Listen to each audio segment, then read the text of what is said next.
हमारे सबसे respective person Mahatma Gandhi के बारे में, जिन्हें हम राष्ट्रपिता के नाम से भी जानते हैं। ठीक है, जो हमारे लिए एक इंस्पिरेशन है, हमारे एक महान फ्रीडम फाइटर हैं, जिन्होंने अपनी आहुति के साथ हमारे देश को फ्रीडम यानी स्वतंत्रता दिलाई है। ठीक है, तो आज उनके बारे में कुछ पढ़ेंगे, जो उन्होंने जो अपने जीवन में जो समय मिले उनके साथ हमारे देश के लिए उन्होंने क्या योगदान दिया, उन सारी चीज़ों के बारे में हम पढ़ेंगे। ठीक है, तो उनके जन्म से लेकर हमने डेट दिया है यहाँ पे 1869 टू 1948। ठीक है, 1948 ये उनका जीवन काल रहा। इनमें उनका क्या योगदान रहा, उनके बारे में आज हम पढ़ेंगे। ठीक है, देखिए हम फर्स्ट ऑफ ऑल हम ये देखेंगे कि जो महात्मा गांधी थे, ठीक है, इनका जन्म जो हुआ था 2 अक्टूबर, यहाँ पे आप देख लो 2 अक्टूबर 1869 में हुआ था। पोरबंदर के कठियावाड़ा गुजरात में, यानी गुजरात के पोरबंदर में कठियावाड़ा एक छोटा सा स्थान था, वहाँ पे उनका जन्म हुआ था। ठीक है, जन्म स्थल कहाँ था हमारा, तो पोरबंदर कठियावाड़ा गुजरात में। ठीक है, उसके बाद इनके पिता जो थे, पिता मोहनदास करमचंद गांधी यानी करमचंद गांधी, और इनकी माता जो थी पुतलीबाई थी। यानी हमारे महात्मा गांधी जो थे, इनके पिता का नाम करमचंद गांधी था और इनका माता का नाम पुतलीबाई था। हम यहाँ पे आपको बताते चल रहे हैं। देखिए रेड वाले जो ये कर रहे हैं, उनकी माता का नाम पुतलीबाई और उनका पिता का नाम मोहनदास करमचंद गांधी था। ठीक है, उनका पत्नी का नाम कस्तूरबा गांधी था, जिनसे उनकी अर्धांगिनी थी। ठीक है, और उनके पुत्र 4 थे, जिनको पहला पुत्र यानी प्रथम पुत्र उनके हीरालाल थे, दूसरा पुत्र उनके मणिलाल, तीसरा पुत्र में आपको रामलाल, और चौथा पुत्र में देवदास है, रामदास, देवदास, हीरालाल और मणिलाल, ये उनके पुत्र थे। बट उनके साथ एक समाज सेवक थे जिनका नाम था जमुनालाल बजाज। उनको ये अपना 5वां पुत्र के रूप में भी जानते थे। तो हमने उनका नाम नहीं लिखा था इस कारण से कि शायद आप लोग पढ़े होंगे 4, तो एक बताना जरूरी है। देखिए उनका नाम था जमुनालाल, हम उनको ऐड कर दे रहे हैं अलग से।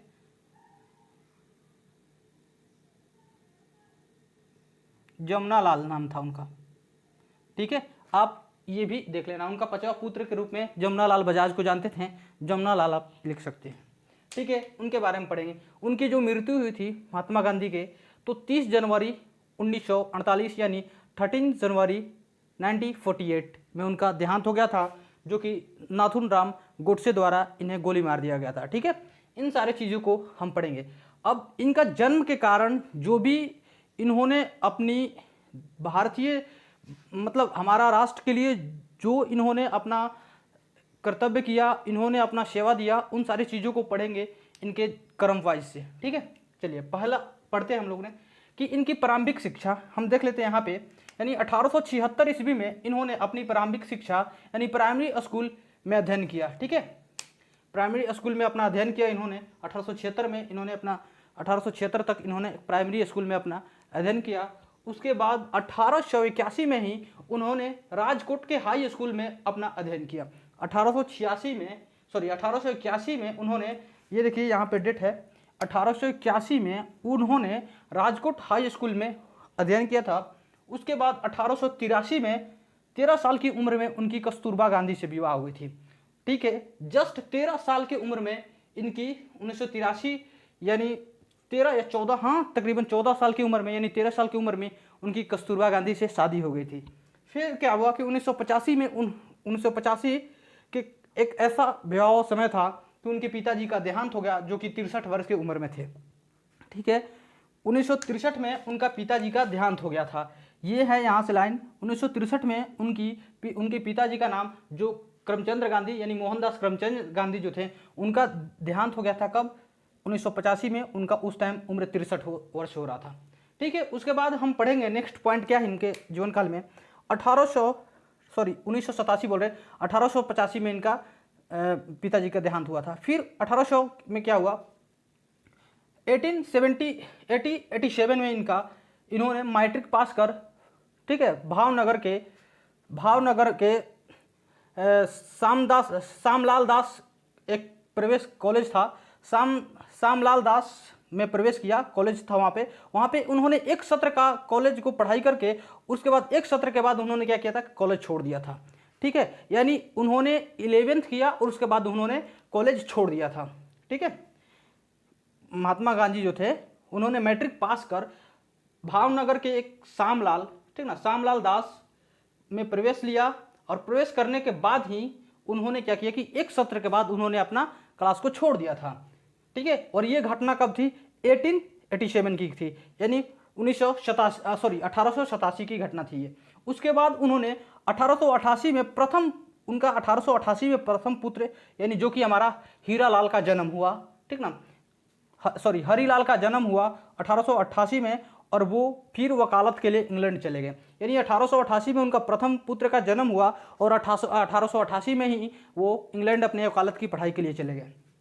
फिर देखते हैं 1891 में, यहाँ देखते हैं 1891 में उन्होंने क्या किया, आपको अगर दिखाई भी अगर ब्लर कर रहा होगा तो आप मेरा आवाज़ सुने और आवाज़ के साथ लिखिए। ठीक है, तो 1891 में वो वकालत की पढ़ाई पूरा कर देश वापस आ गए। यानी देखिए यहाँ पे 91 में जब वकालत के जब पढ़ाई पूरा करके वापस आए तो 1888 में ही वो वकालत की पढ़ाई पूरा करने गए थे इंग्लैंड में। तो 3 साल के बाद वो फिर अपने देश वापस आ गए। फिर क्या हुआ कि माता पुतली बाई का निधन हो गया। वो 1991 में आए और उनकी माता पुतली बाई का उसी समय में निधन हो गया। ठीक है, उसके बाद उन्होंने क्या किया कि बम्बई, जिसका अभी नाम मुंबई है, उस समय में उसको बम्बई बोला जाता था, और बम्बई तथा राजकोट में वकालत की। उन्होंने छोटे छोटे जो स्टेट लेवल जो हमारे राज्य यानी छोटे मोटे जो हमारा हाई कोर्ट होते हैं, ठीक है, हाई कोर्ट या डिस्ट्रिक्ट कोर्ट होते हैं, वहाँ पे उन्होंने वकालत किया। जैसे मुंबई में और राजकोट में उन्होंने अपना वकालत की ट्रेनिंग की। ठीक है, उसके बाद 1893 ईस्वी में भारतीय मुस्लिमों द्वारा एक व्यवसाय संघ की मांग पर केस लड़ने दक्षिण अफ्रीका के ट्रांसवाल की राजधानी प्रिटोरिया पहुंचे। देखिए 1893 की क्या घटना थी कि जो मुसलमान थे, मुस्लिमों द्वारा एक व्यवसाय संघ की मांग पर दक्षिण अफ्रीका में केस चल रहा था। उसके लिए उन्हें दक्षिण अफ्रीका में बुलाया गया, जो कि वो कहाँ गए तो ट्रांसवाल की राजधानी प्रिटोरिया में पहुंच गए। ठीक है, 1893 में 91 में आए अपना लॉ की डिग्री लेकर, और फिर 93 में वो फिर इंग्लैंड चले गए, दक्षिण अफ्रीका चले गए। ठीक है, फिर 1894 में क्या हुआ है कि 1894 में वहाँ उन्हें सभी प्रकार के रंगभेद का सामना करना पड़ा। यानी जितने भी सारे रंगभेद की नीति चल रही थी वहाँ पे दक्षिण अफ्रीका में, उन चीज़ों को भी इन्हें सामना करना पड़ा, क्योंकि ये भी सावले कलर के लोग थे, ये भी सांवला कलर के थे। इस कारण से भी इन्हें इन सारी चीज़ों को सामना करना पड़ा। आगे देखते हैं, और वहीं पर रहकर समाज करने तथा वकालत करने की, यानी समाज की सेवा करने तथा वकालत करने का फैसला किया। ठीक है, तो 94 में गए थे किसके लिए, तो प्रिटोरिया में गए थे, मुस्लिम संघ के व्यवसाय की मांग के जो केस चल रही थी उसके लिए गए थे। बट क्या हुआ कि वहाँ पे रंगभेद के कुछ ऐसे तौर तरीके दिखे जिन्हें उन्हें वहाँ पे रहकर और वहाँ के जो सामाजिक गतिविधियाँ थी उनको सुधार करने में ये रह गए, और वहाँ पे वकालत करने का फैसला कर लिया। फिर 1994 में नटाल इंडिया कांग्रेस की स्थापना कर दी। वहाँ पे नटाल जहाँ पे स्थान था, जहाँ पे ये प्रिटोरिया यानी हमारा नटाल एक स्थान था, वहाँ पे इन्होंने क्या किया कि नटाल इंडियन कांग्रेस की स्थापना कर दी। वहीं पे कब किए तो 1894 में उन्होंने नटाल इंडियन कांग्रेस की स्थापना कर दी। फिर आगे देखते हैं, अब हम देखेंगे कि यहाँ पे 1894, उसके बाद फिर 7 साल बाद 1901 ईस्वी में सपरिवार स्वदेश लौट गए। तो यहाँ पे भी बात है, ये जो बात दिया हुआ है, बीच में आए थे महात्मा गांधी और अपने परिवार के साथ इंग्लैंड गए थे जब इनकी माता मर गई थी कस्तूरबा गांधी। तो इन्होंने जब इंग्लैंड गए, दक्षिण अफ्रीका गए, तो अपने पूरा फैमिली के साथ अपने 2 बच्चे और 2 बच्चे और बीबी के साथ वो चले गए थे दक्षिण अफ्रीका। फिर क्या हुआ कि 7 साल बाद जब 7 साल गुजर गया तो फिर ये 1901 ईस्वी में अपने सह परिवार स्वदेश लौट गए, यानी अपने देश आ गए वापस। कब? 1901 बार में। यानी हम लोग तो वास्तविक में पढ़े हैं कि महात्मा गांधी जो थे 1915 में ही, यानी 1900 कब में 1915 में आए थे भारत में। लेकिन इनके बीच जब वो फर्स्ट बार यानी गए थे कब वकालत की पढ़ाई करने, 1988 में जब प्रथम बार उनका लड़का का जन्म हुआ, उसी टाइम वकालत के पढ़ाई करने इंग्लैंड गए थे। उसके बाद हमारा पढ़ाया जाता है कि वो सिर्फ 1915 में आए थे। लेकिन इसके बाद वो कितने बार आए गए इन चीज़ की ब्यौरा नहीं मिलती है। हमने सारी चीज़ को यहाँ पे दे दिया है, आप यहाँ से लिख सकते हैं, ठीक है। उसके बाद देखते हैं 1901 ईस्वी में वो सह परिवार स्वदेश लौट गए, यानी सभी परिवार के, सह परिवार मतलब सभी परिवार के साथ में वो देश आ गए, ठीक है। उसमें फिर देखते हैं कि इस दौरान देश के दौरे किए तथा कलकत्ता के कांग्रेस अधिवेशन में भाग लिया, ठीक है। जब 1901 में आए तो उन्होंने क्या किया कि अपने देश में भ्रमण किए और कोलकाता में कांग्रेस का अधिवेशन हो रहा था, वहाँ पे उन्होंने भाग लिए वहाँ पे, ठीक है। और मुंबई में वकालत का दफ्तर खोले। 1901 में ही उन्होंने कांग्रेस के अधिवेशन में भाग लिया और 1901 में ही उन्होंने क्या किया कि मुंबई में वहाँ उन्होंने अपना दफ्तर खोल लिया, ठीक है। उसके बाद नेक्स्ट देखते हैं कि 1902 में दक्षिण अफ्रीका जाकर 1903 में जोहान्सबर्ग में वकालत का दफ्तर खोले, ठीक है। फिर 1902 में उन्होंने कहा था यहाँ पे, जब परिवार के साथ ही जब रिटर्न आ रहे थे तो वहाँ के जो लोग थे उन्होंने बोला उनसे, इन्होंने वादा करके आया था कि अगर आपको ऐसा लगे कि मेरा ज़रूरत है तो आप मुझे फ़ौरन बोलिएगा, मैं सब चीज़ छोड़ के आपके यहाँ आ जाऊँगा। तो फिर इन्हें आए थे तो कब? 1901 में आए थे अपने परिवार के साथ। फिर 1902 में फिर दक्षिण अफ्रीका गए, ठीक है। और फिर 1903 ईस्वी में जोहान्सबर्ग में वकालत की दफ्तर खोली, ठीक है। 1903 में जोहान्सबर्ग में अपना वकालत के दफ्तर खोली।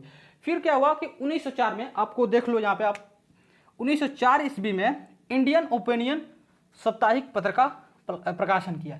देखिए यहाँ पे क्या होता है कि इंडियन ओपिनियन, ठीक ना, इंडियन ओपिनियन साप्ताहिक पत्रकार था जिसमें कहा गया था कि रंगभेद जो चल रहा था और उनमें जो भेदभाव थी, या जो हमारे दक्षिण अफ्रीका में भारतीय नागरिक थे उनके मन में या उनके, ठीक ना, विचार क्या बन रहे हैं, उन क्या चीज़ का मतलब किस चीज़ का प्रॉब्लम है, या उनके मन में किस तरह का विचार उत्पन्न हो रहे हैं, वो पत्रिकाओं के द्वारा, मतलब जो हमारे ब्रिटिश सत्ता था, भारत में भी उस टाइम ब्रिटिश ही सत्ता चल रहा था और वहाँ पे भी ब्रिटिश सत्ता ही चल रहा था, तो बताना था ये कि मतलब उच्च पद के अधिकारी जो थे वहाँ तक पहुँचाना था कि भारत के जो नागरिक हैं इनको ये मालूम नहीं था कि ऊपर से ही ऐसा है नियम कि रंग भेद किया जाए। तो इनका ये कारण था कि ये सोचे कि ऊपर वाले को नहीं मालूम है और नीचे वाले हमें ऐसा कर रहे हैं, ठीक है।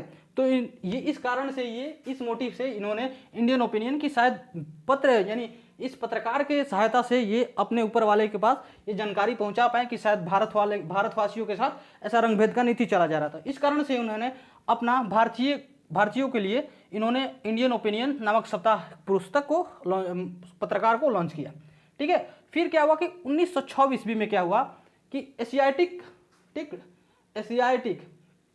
ऑर्डिनेंस के विरुद्ध जोहान्सबर्ग में प्रथम सत्याग्रह किया।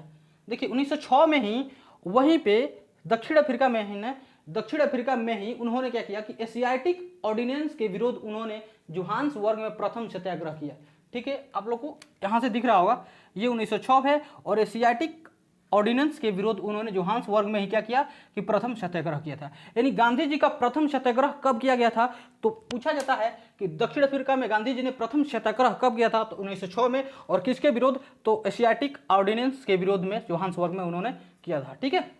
उसके बाद देखते हैं 1907 ईस्वी में, ठीक, 1907 ईस्वी में ब्लैक एक्ट को समाप्त कर दिया था, ठीक है। 1907 ईस्वी में क्या हुआ था, ब्लैक एक्ट को समाप्त कर, और उसके बाद क्या हुआ था, ब्लैक एक्ट क्या था, देखिए ब्लैक एक्ट एक था, पंजीकरण था जो इंडियन लोगों से किया गया था, ठीक है। तो उस चीज़ को इन्होंने समाप्त किया था। एक पंजीकरण था जो भारतीय लोगों से करवाया गया था, तो उन्होंने वकालत की पढ़ाई की थी, तो इस कारण से उन्होंने मुकदमा करके ब्लैक एक्ट को खत्म करा था। देखिए अब 1907 में ब्लैक एक्ट को समाप्त कर दिया गया था। ठीक है, और आगे चलते हैं, 1908 की बात पढ़ते हैं। 1908 ईस्वी में प्रथम बार जोहान्सबर्ग में करवास दंड।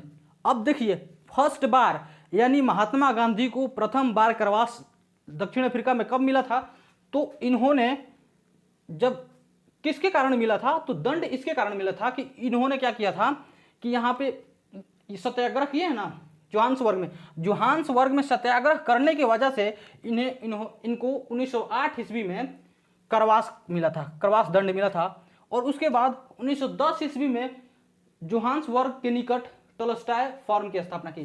देखिए 1908 में ही जब इनको करवास हुआ, उसके बाद ये जब छूटे तो एक वहाँ का सभ्य व्यक्ति थे लियो टोल्स्टॉय, जिनसे बोला जाता है कि गांधी जी किससे ज़्यादा प्रभावित थे, तो बोला जाता है लियो टोल्स्टॉय थे। तो उनसे मिले और उनके बात सुनकर ये काफ़ी ज़्यादा प्रभावित हुए। तब उन्होंने क्या किया कि उनसे कुछ इन्होंने इंस्पिरेशन लिया, और इंस्पिरेशन लेने के बाद इन्होंने क्या किया कि जोहान्सबर्ग के निकट, ठीक ना, टोल्स्टॉय फर्म की स्थापना कर दी। टोल्स्टॉय फर्म कहाँ है, पूछा जाता है हमारे एग्जामिनेशन में कि टोल्स्टॉय फर्म कहाँ है, तो ये हमारा जोहान्सबर्ग के निकटतम कहाँ है, टोल्स्टॉय यानी दक्षिण अफ्रीका में। ठीक है, उसके बाद फिर क्या हुआ कि 1909 में ही लियो टोल्स्टॉय से प्रभावित हो गए थे। कब मिले थे, यहाँ पे 7 में जेल गए थे, 7 में जेल गए थे। 8 ईस्वी में प्रथम जोहान्सबर्ग में जेल में, मतलब 1908 में जेल में गए थे, दंड मिला था इनको। और यहाँ पे 1909 में जब जेल से छूटे तो लियो टोल्स्टॉय से मिले, और उसके बाद उनसे प्रभावित हुए, और 1910 ईस्वी में जोहान्सबर्ग के निकट लियो टोल्स्टॉय की फॉर्म था उसको स्थापना कर दी। ठीक है, उसके बाद 1913 ईस्वी में रंगभेद तथा दमनकारी नीतियों का विरोध किया। देखिए इन्होंने दमनकारी रंगभेद, जैसे अभी भी चल रहा था, रंगभेद की नीति चली जा रही थी, तो उन्होंने क्या किया कि 1913 में फिर से एक बार रंगभेद और दमनकारी नीतियों का विरोध किया। और उस टाइम वो कड़ी विरोध किए। कब, कैसे कड़ी विरोध किए, क्योंकि उस टाइम 2000 भारतीय मजदूर को लेकर विरोध पर उतरे थे। 2000 भारतीय मजदूर को लेकर वो उस विरोध में उतरे थे। ठीक है, नेक्स्ट आगे देखते हैं 1915 ईस्वी, यानी 1915 ईस्वी में क्या देखते हैं हम, 1915 ईस्वी में 21 वर्ष के प्रवास के बाद जनवरी में स्वदेश लौटे। देखिए जनवरी के महीने में वो कहाँ, अपना देश 21 वर्ष, यानी कब गए थे, बोला जाता है 21 वर्ष इसलिए बोला गया है कि इनको माना जाता है कि 1988 में चले गए थे।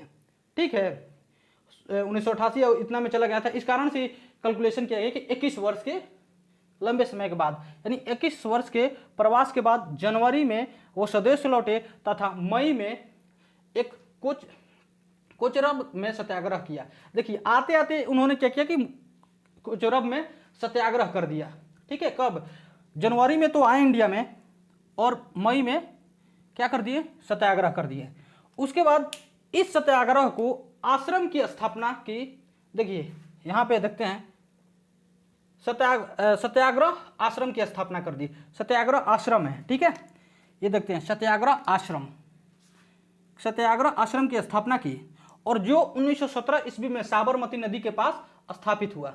तो हम लोग बोलते हैं साबरमती आश्रम का स्थापना कब हुआ, 1917 में।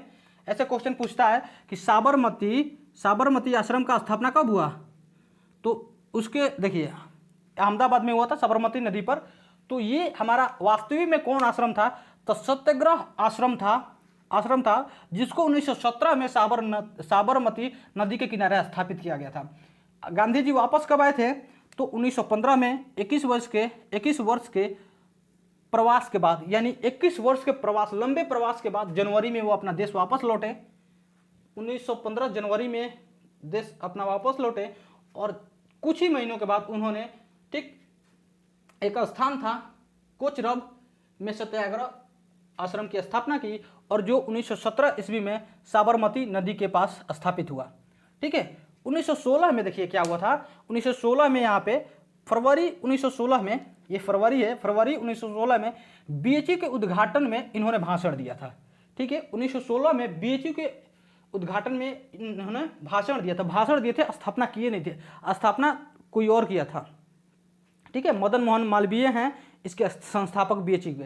नेक्स्ट देखते हैं आगे कि गांधी जी के राजनीतिक गुरु गोपाल कृष्ण गोखले ने सलाह दी कि 2 साल, ठीक ना, 2 साल मतलब 2 साल भ्रमण करने के लिए। देखिए, जब गांधी जी आए, सत्याग्रह देखे, उन्होंने सोचा कि भाई हम तो इंग्लैंड जाते हैं, वहाँ पे भी हमारे कुछ नहीं चलती, भारत में भी कुछ नहीं चलती, जो कि अपना स्वदेश है, यहाँ पे भी हम कुछ नहीं कर पाते। तो उनके गुरु थे, कौन थे गुरु, अभी हमने उनका नाम रखा, राजनीतिक गुरु थे गोपाल कृष्ण गोखले। यहाँ से आप देख लो, गोपाल कृष्ण गोखले जी थे। उन्होंने बताया कि देखो, आपको अगर भारत के अर्थव्यवस्था या स्थिति को सुधारना है तो पहले आप भारतीय लोगों से मिलो, समझो कि भारत में क्या स्थिति है, ठीक है। इसके लिए आप पूरे भारत का भ्रमण करो, सबके विचार को समझो, तब आप कोई कदम उठाओ। तब उन्होंने क्या किया कि 2 साल 1915 और 1916 2 साल पूरे भारत का भ्रमण किए और उसके बाद सबका विचार लिए। उसके बाद क्या हुआ, 1917 में भारत में प्रथम सत्याग्रह हुआ। कहाँ पे प्रथम सत्याग्रह हुआ था? हमारे बिहार चंपारण जिला में हुआ था, वो भी नील विद्रोह के लिए हुआ था, ठीक है। प्रथम सत्याग्रह बिहार के चंपारण जिले में हुआ था, ठीक है। और क्यों हुआ था मैं आपको एक्सप्लेनेशन में बता रहे। देखिए, ये चंपारण सत्याग्रह हुआ था नील विद्रोह के लिए, क्योंकि अंग्रेजों ने क्या किया था कि 1 बीघा यानी 20 कट्ठा होता है, जिस पे 1 बीघा पर यानी आपको 20 कट्ठा पे 3 कट्ठा में आपको नील की खेती की जाती थी। और नील की खेती की जाने पे वहाँ की जो हमारे मिट्टी की गुणवत्ता होती थी वो खराब हो जाती थी, अदरवाइज हम कोई और फसल वहाँ पे नहीं उगा सकते थे। इस कारण से हमारे बिहार के जो किसान थे काफ़ी ज़्यादा प्रभावित होते और वो चाह रहे थे कि कोई ऐसा इंसान आए जो कि हमारे फेवर में काम करे और हमें इन सारे चीज़ों से छुटकारा मिले। और वो ज़बरदस्ती, जो अंग्रेज थे यानी हमारा ब्रिटिश इंडिया था, वो ज़बरदस्ती क्या कर रहा था, इन सारी चीज़ों को करने पे किसानों को मजबूर कर रहा था। तो वहाँ से एक हमारे राजकुमार शुक्ला जी थे हमारे बिहार से। अभी क्वेश्चन पूछता है कि बिहार में महात्मा गांधी को कौन आमंत्रित किया था, तो राजकुमार शुक्ला जी थे। उन्होंने आमंत्रित किया था कि आप आइए और यहाँ पे किसानों की बहुत बड़ी समस्या है, जो नील विद्रोह हुआ था 1917 में, जिसको नाम दिया गया चंपारण सत्याग्रह, ठीक है। इसके नाम से दीनबंधु मित्र ने एक नाटक भी किया था जिसका नाम है नीलादर्पण, ठीक है।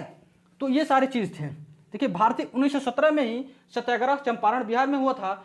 उसके बाद 1918 में खेड़ा आंदोलन हुआ था। ये खेड़ा आंदोलन कहाँ हुआ था? खेड़ा में हुआ था। और ये नो टैक्सेशन था, ठीक है। क्या था ये नो टैक्सेशन? जैसे टैक्स 1900 ये था आपका 1918 में। सभी को मालूम होगा कि 1918 में एक भीषण अकाल हुआ था, जिसके कारण से भारतीय किसान बहुत हद तक बर्बाद हो गए थे और बहुत परेशान थे। क्यों परेशान थे? क्योंकि जो कर अंग्रेज, एक तो इनका मतलब जो फसल होने वाला था वो इस अकाल के कारण नहीं हो पाया था, और जो अंग्रेज थे वो अपना कर को 23% और अधिक बढ़ा दिए थे, जिस कारण से ये लोग उस कर को देने में असमर्थ थे और उन पे अंग्रेजों का दबाव था कि आप कर दो या अपना भूमि दे दो, ठीक है। तो इस कारण से इन्होंने महात्मा गांधी से जो गुहार लगाया कि आप मेरा प्रॉब्लम को सॉल्व करो। तो वहाँ पे ये गए खेड़ा में और इन्होंने स्ट्राइक किया, जिसके कारण से ये काम सफल रहा। उन्होंने ये काम को बंद करा दिया, ठीक है। और किसानों से बोला कि जितना आप हो सके उतना अपना योगदान दे सकते हो या कर दे सकते हो, यानी 10% या 5% जो सक्षम हो उतना दे सकता है। यहाँ से हमने देखा। उसके बाद 1922 पढ़ लेते हैं।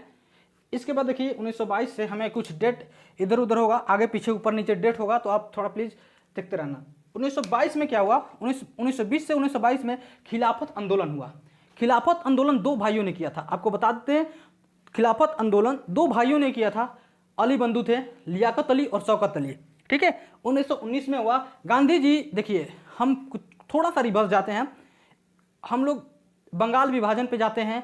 उसके बाद 1905 में हुआ था बंगाल विभाजन। उसके बाद जाते हैं मार्लो मिंटो सुधार 1909 में, ठीक है। इन चीज़ों के हमने व्याख्या नहीं किया है, बट थोड़ा सा रिलेटेड इनसे आ गया तो हम सोच रहे हैं इन चीज़ को बता दें।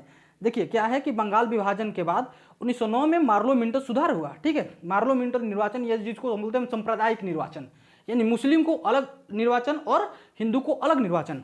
तो यहाँ पे महात्मा गांधी को एक चांस मिला हिंदू मुस्लिम को भाई भाई बनाने के लिए।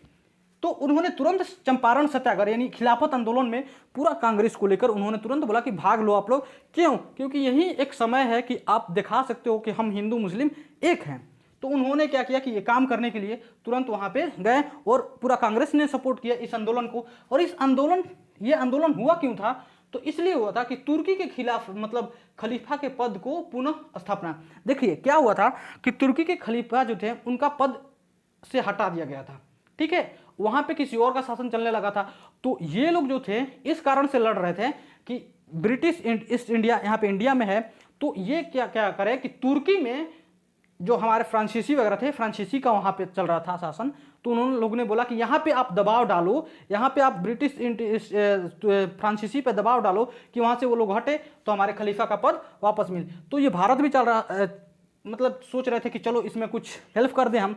ये हमारे कांग्रेस के नेता वगैरह जो थे, पूरा कांग्रेस दल भी इसमें समर्थन किया था, ठीक है।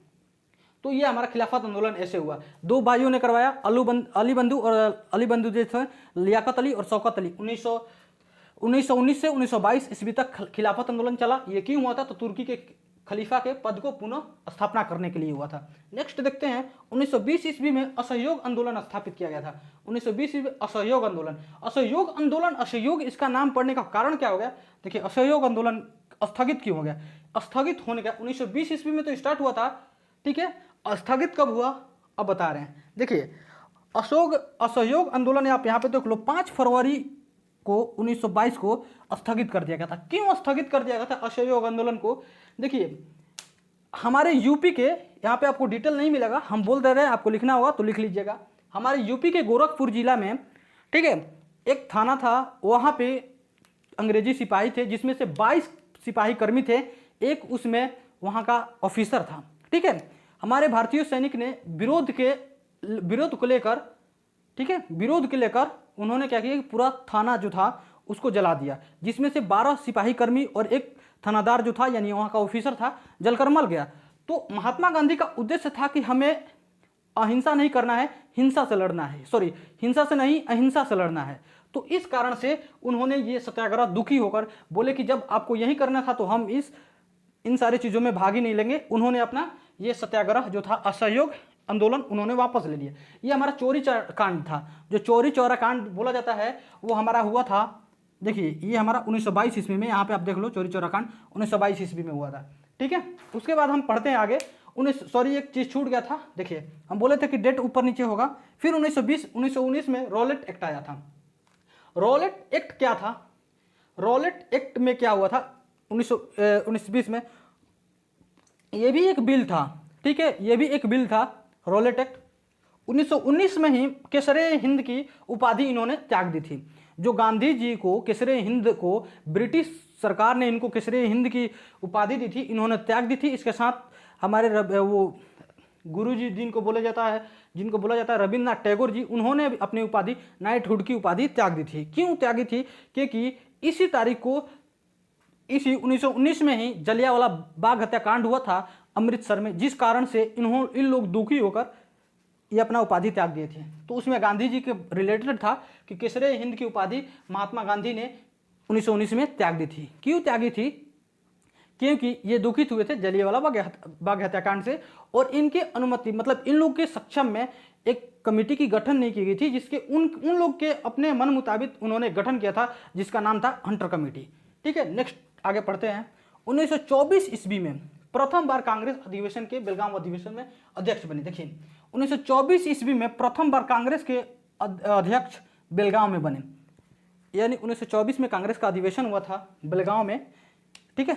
आप यहाँ पे अंडरलाइन कर दे रहे हैं। देखिए 1924 के कांग्रेस के अधिवेशन ये बेलगांव, ठीक, बेलगांव में प्रथम बार अध्यक्ष, यही एक अधिवेशन है जिसमें इन्होंने कांग्रेस की अध्यक्षता की है, ठीक है, 1924 में। फिर 1930 ईस्वी में नमक सत्याग्रह, साबरमती से दांडी तक 78 यानी 87 लोगों के साथ 24 दिन तक 386 किलोमीटर चलकर इन्होंने नमक सत्याग्रह तोड़ा। नमक सत्याग्रह तो यानी नमक बना के नमक कानून को तोड़ना, ठीक है, ये था। उन्होंने साबरमती से दांडी तक चला था, और जो कि यात्रा था कितना 87 लोगों के साथ 24 दिन और 386 किलोमीटर चला था, ठीक है। 24 दिन तक ये यात्रा करने के बाद ये वहाँ पे पहुँचे थे। उसके बाद देखते हैं 1931 में गांधी इरविन समझौता हुआ और 1931 में ही द्वितीय गोलमेज सम्मेलन में इन्होंने भाग लिया। यहाँ पे क्वेश्चन पूछा जाता है कि महात्मा गांधी ने कौन से जो गोलमेज सम्मेलन हो गया था, 3 गोलमेज सम्मेलन होते 1930, 1931 और 1932, जिनमें भारतीय नेताओं में से 2 नेता ने तीनों गोलमेज सम्मेलन में भाग लिए थे। एक को आप जानते हैं, एक को नहीं जानते हैं। जिनको जानते हैं हम बताते हैं वो कौन है। आप बोलोगे BR अम्बेडकर, यानी हाँ, हमारे जो थे संविधान के, यानी जिसको हम बोलते हैं फादर ऑफ कॉन्स्टिट्यूशन, उन वही थे कौन, BR अम्बेडकर, यानी डॉक्टर भीमराव अम्बेडकर ने तीनों गोलमेज सम्मेलन में उन्होंने भाग लिया था। और नेतृत्व किसका किया था, तो हरिजन समाज के उन्होंने नेतृत्व किया था। ठीक है, अब देखते हैं उसके बाद 1931 में गांधी इरविन समझौता हुआ, द्वितीय गोलमेज सम्मेलन में उन्होंने भाग भी लिया था। उसके बाद देखते हैं 6 अप्रैल 1930 ईस्वी को सविनय अवज्ञा आंदोलन हुआ। सविनय अवज्ञा आंदोलन कब हुआ था, तो 6 अप्रैल 1930 ईस्वी को सविनय अवज्ञा आंदोलन हुआ। और उसी समय इन्होंने यंग इंडिया पत्रिका की मांग की थी। कारण क्या था, पत्रिका कारण क्या था कि इसमें 11 सूत्री, देखिए इन्होंने 6 अप्रैल सविनय अवज्ञा आंदोलन का कारण क्या था, मतलब सविनय अवज्ञा होने का कारण यह था कि उन्होंने यंग इंडिया पत्रिका का मतलब कारण बताया उन्होंने कि यंग इंडिया पत्रिका का कारण था सविनय अवज्ञा हो जाना। और इसमें मुख्य कारण क्या था कि इनका सविनय अवज्ञा में आंदोलन में यंग इंडिया में ही इन्होंने 11 सूत्री कार्यक्रमों की मांग की थी। इस कारण से ये हमारा सविनय अवज्ञा आंदोलन हुआ था। उसके बाद देखते हैं 1932 ईस्वी में पुनः समझौता गांधी एवं अंबेडकर के बीच हुआ था। 1932 ईस्वी में ही पुनः समझौता हुआ था, जो कि हमारा गांधी यानी पूना पैक्ट जिसको बोलते हैं, वो हमारा गांधी जी और अंबेडकर के बीच हुआ था। नेक्स्ट देखते हैं 1933 में साप्ताहिक पत्रिका हरिजन का प्रारंभ किया गया। देखिए यहाँ पे 1932 में हरिजन समाज यानी हरिजन नेता हमारे जो थे BR अम्बेडकर जी, उनके साथ इन्होंने अपना मीटिंग किया 1932 में। और 1933 में साप्ताहिक पत्रिका एक था जिसका नाम था हरिजन। साप्ताहिक पत्रिका हरिजन की स्थापना इन्होंने की 1933 ईस्वी में। और 1934 ईस्वी में ठीक ग्रामोदय संघ की स्थापना भी की थी। यहाँ पे देखते हैं 1934 ईस्वी में इन्होंने क्या किया था, 1934 में ग्रामोदय संघ की स्थापना, यानी पूछ देगा कि महात्मा गांधी ने ग्रामोदय संघ की स्थापना कब की थी, तो 1934 ईस्वी में। फिर हम देखेंगे कि 1940 ईस्वी में व्यक्तिगत सत्याग्रह किया। ठीक है, 1940 ईस्वी में इन्होंने व्यक्तिगत सत्याग्रह किया था। महात्मा गांधी ने 1940 ईस्वी में व्यक्तिगत सत्याग्रह किए थे। ठीक है, 1942 में भारत छोड़ो आंदोलन किया। ठीक है, जिसको क्रिप्स मिशन बोलते हैं। क्रिप्स मिशन के विरोध में इन्होंने भारत छोड़ो आंदोलन किया। और 1942 में हुआ था, जिसका मतलब होता है डू एंड डाई, करो या मरो। में उसमें करो या मरो वहाँ का एक मूल मंत्र था जिन्होंने दिया था कि डू एंड डाई या करो या मरो। ठीक है, यही इनका ये था। देखिए 1942 का यानी 8 अगस्त, छोटा डेट बता देते हैं, इसका भारत छोड़ो आंदोलन 8 अगस्त 1942 को हुआ था, करो या मरो के साथ, डू एंड डाई के साथ। उसके बाद 22 फरवरी 1944 ईस्वी को कस्तूरबा का 62 वर्ष की उम्र में निधन हो गया था। कब, 22 अक्टूबर 1944 में कस्तूरबा का 62 वर्ष की उम्र में निधन हो गया था। इनका पिता का उम्र 63 वर्ष के निधन में हुआ था और इनका 62 वर्ष की उम्र में निधन हो गया था। कब, तो 1944 में 22 फरवरी 1944 का इनका पत्नी कस्तूरबा का निधन हो गया। ठीक है, उसके बाद 1947 में सांप्रदायिक शांति के लिए बिहार की यात्रा की। देखिए इन्होंने 1947 में यानी स्टार्टिंग में भी जहाँ पे ये आरंभ किए थे अपना भारत में आकर इन्होंने अपना यात्रा आरंभ किया था। 1917 में बिहार के चंपारण से अपना पहला सत्याग्रह करके आरंभ किए थे। वहीं पे इन्होंने बिहार में ही 1947 ईस्वी में सांप्रदायिक शांति के लिए बिहार में यात्रा की।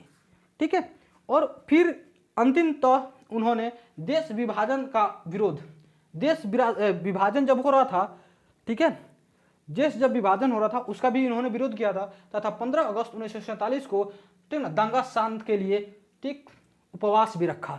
यानी 15 अगस्त 1947 को इन्होंने उपवास रखा था दंगा शांत करने के लिए। किसके बीच, तो दंगा हुआ था, तो हिंदू और मुस्लिमों के बीच जो दंगा हुआ था उन चीज़ों को ये कोलकाता में उपवास रखे थे। ठीक है, तो ये हमारा गांधी युग है, जो गांधी युग 1869 से लेके 1948 तक है। हमने सारे इनके जितने भी डिटेल थे सब चीज़ बता दिया। इनमें से ऐसा कोई चीज़ नहीं है जो आप लोग को छूटा हुआ है। ठीक है, तो एग्जाम के लिए भी ये सारे इंपॉर्टेंट है। और गांधी युग हम बताए इसलिए कि इसमें से ऐसा कोई भी क्वेश्चन ना हो जो गांधी जी से रिलेटेड हो आपसे छूटे। एक दो क्वेश्चन मिस्टेक से छूट भी हो गया होगा तो आप प्लीज उन सारी चीज को कमेंट बॉक्स में लिख के बता देना कि ये सारे क्वेश्चन छूट गए हैं। तो ठीक है, धन्यवाद दोस्तों। और ये बताना आप कमेंट बॉक्स में लिखकर ये वीडियो कैसा लगा। चलिए, धन्यवाद।